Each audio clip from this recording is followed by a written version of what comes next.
تفکر، تدبر، غور و خوض یہ راستہ کھولتا ہے تسخیر کائنات کا، سائنس اور ٹیکنالوجی کا، اور سائنس اور ٹیکنالوجی یہ راستہ کھولتا ہے اللہ کی نعمتوں کو حاصل کرنے کا، یہ راستہ کھولتا ہے خوشحالی کا، یہ راستہ کھولتا ہے فراخی کا۔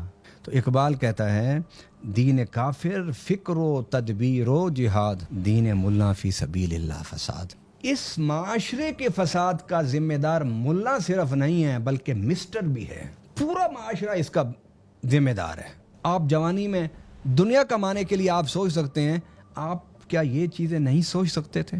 کیوں نہیں سوچی آپ لوگوں نے؟ آپ میں سے ہر بندہ اس معاشرے کو تباہ کرنے میں اس کا حصہ ہے۔ اب اس معاشرے کو بچانے کے لیے بھی ہم سب کو حصہ ڈالنا ہوگا، اور میں اللہ سے پورا امید رکھتا ہوں کہ انشاءاللہ وہ وقت جلد آئے گا کہ علماء کی طرف سے، مسجد و محراب اور منبر کی طرف سے میں نے اس ذمہ داری کو پورا کرنا شروع کر دیا ہے۔ میں فرض کفایہ کے طور پر اس بات کو کر رہا ہوں، انشاءاللہ جلد یہی آواز ہمارے حلقے سے اٹھے گی۔ مگر سیاستدانوں کو چاہیے کہ جو اپنے آپ کو بہت روشن خیال کہتے ہیں کہ کیمبرج اور آکسفورڈ سے ہم پڑھ کے آئے ہیں، یا تم نے کیا سیکھا، کیا وین لے کے آئے ہو تم پاکستان میں؟ یہ پاکستان کی زبوں حالی، پاکستان میں غربت و افلاس، پاکستان میں جہالت و ظلم، یہ وین آپ لے کر آئے تھے؟ اور اس یورپ اور اتنی بڑی بڑی یونیورسٹیوں سے پڑھ کے جب آئے تو آپ کسی وین پر آپ نے پاکستان کی خدمت کی آ کر؟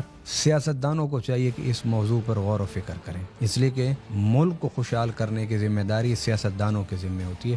سیاستدانوں میں ہی ایک طبقہ حکمران ہوتا ہے اور سیاستدانوں میں ایک طبقہ اپوزیشن ہوتا ہے۔ یہ ذمہ داری سیاستدانوں کی ہے کہ یہ سیاستدانوں کا موضوع ہے کہ آپ اگر ملک کو خوشحال کرنا چاہتے ہیں تو آپ غور و فکر اور تسخیر کائنات یعنی سائنس اور ٹیکنالوجی کی طرف آنا ہوگا۔